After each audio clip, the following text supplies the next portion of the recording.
to use it. Then the sales tax can take care of, the functionality of it, and once we find out, I'll talk to you about the royalties found out, and how much it costs, but according to St. Cloud, he said it was not that much to maintain these, It's 50 cents on every 100. 50 cents, you said 50 cents on every $100. 1%. So if I spend $100 out of Walmart, it's going to cost me 50 cents for our kids. Oh, that's right. 50 cents. And to me, I just, well, it's for kids. It's not for me. It's not for you and me. It's for our kids. It's for the future of our community. And I think it is for a poor community. Well, yeah, we are. We're poor in spirit. We're poor in thought. We're poor in action. That's be broken over. And we got to break that. And we've got to start working and getting these things in our community how else are we going to grow? How else are we going to keep our kids here? And so that would be my spiel. I'll stand behind this until the cows come home. So.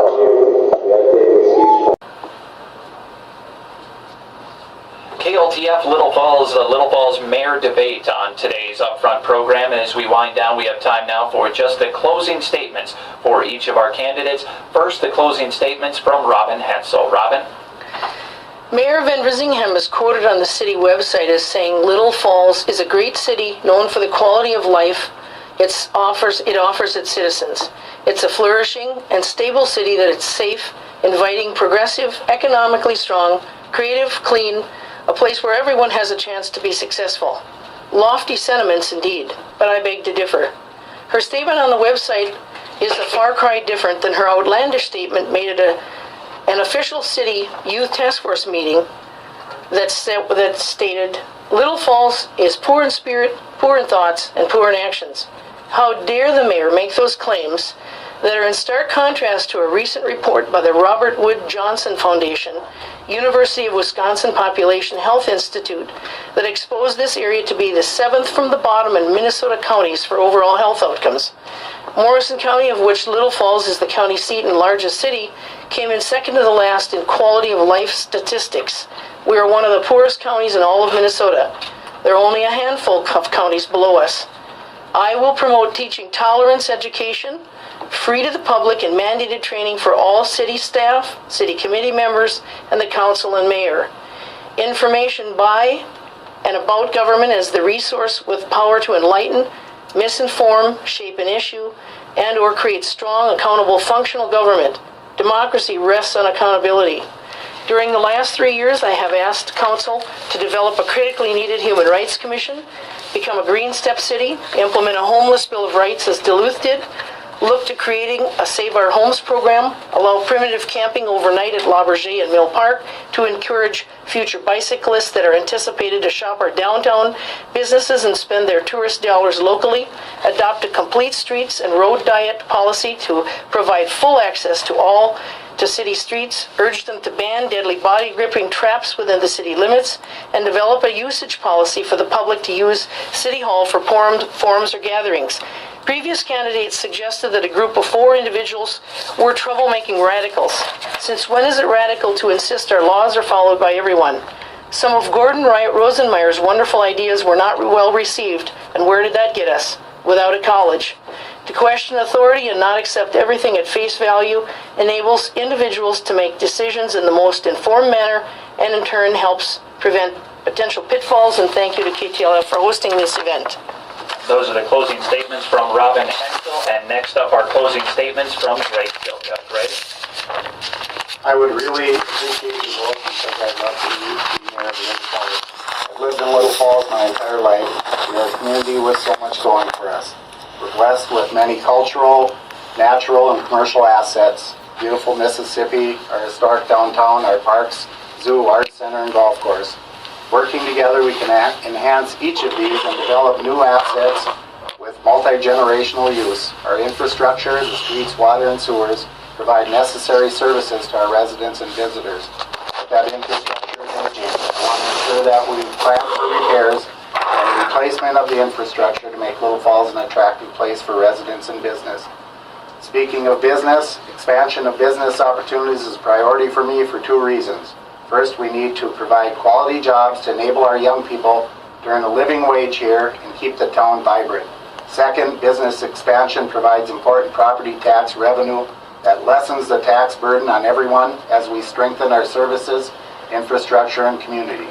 Finally, our neighborhoods are filled with caring people, but drugs and crime threaten our city's tight-knit fabric. I'll work vigorously with law enforcement and the community to ensure that our neighborhoods remain safe and a good place to raise a family or retire. And in closing, I would say that the employees at Larson Boats, Arrowhead, and Airborne would not think that what's called corporate welfare is a bad thing. That comes from state and federal taxes and the local taxes also, but they're grants that we've received to enhance our business culture in this community, and I think we use them wisely. Thank you, Corey. That was the closing statements from Greg Silka. 10 o'clock, KTLF Little Falls will join the SRN News after we get our closing statements from our incumbent Mayor Cathy VanRisseghem. Cathy, your closing statements for today's debate. Thank you. First of all, Corey, the statement that Robin had made and quoted me actually was a statement that Mr. Crowder had stated. And it brought much frustration to myself and the Mayor's Youth Task Force because of the feelings that he had against activities that we were trying to create for youth in our community.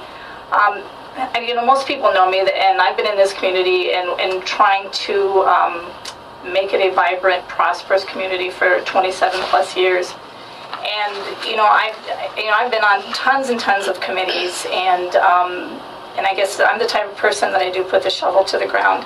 And because of my love for this community and wanting to see it succeed, what I try to do is look at everything collectively. It's easy to talk about issues, it's easy to say that we're going to do something, but until we actually do it, then we're not going to make any kind of a difference within our community. I've worked on the Camp Ripley Veterans Trail for the last 8 years, and we're making major headway on that. Starting this spring, we received $1.7 million from the legislature, and starting this spring, we're going to start that trail and bring it toward Little Falls. We're on the brink of developing one of the largest tourism boosts in the history of our area. This is going to change the face of central Minnesota.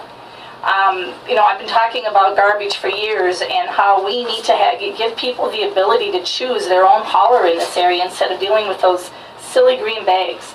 I've talked about the Splash Pad Skate Park. We were able to put up a playground within 6 weeks in this community with community involvement and not city involvement. I didn't see, council members out there except Leanne Doucette and Frank Goshek helping with this project. The community did it. They put the shovel to the ground, and they did it without city help. I've been coming against crime, and we can talk about it, but until we come against it and actually do something, that's only when we're going to make a difference. The Neighborhood Watch, my goal is to see it in every neighborhood in this community. Cleaning up the community is all a part of that. And there again, looking at the infrastructure. So collectively, we need to look at everything, address everything, and get the job done. That was the closing statement from our incumbent Mayor Cathy VanRisseghem. Thank you, Cathy. Thank you, Robin Hensel, and thank you, Greg Silka, each joining us today. And also thank you to the listeners. We hope you found it informative and will help make a proper decision, whatever you wish as a voter to see for the citizen of Little Falls. You have that chance this coming Tuesday with the general election. 10:03, the SRN News in progress.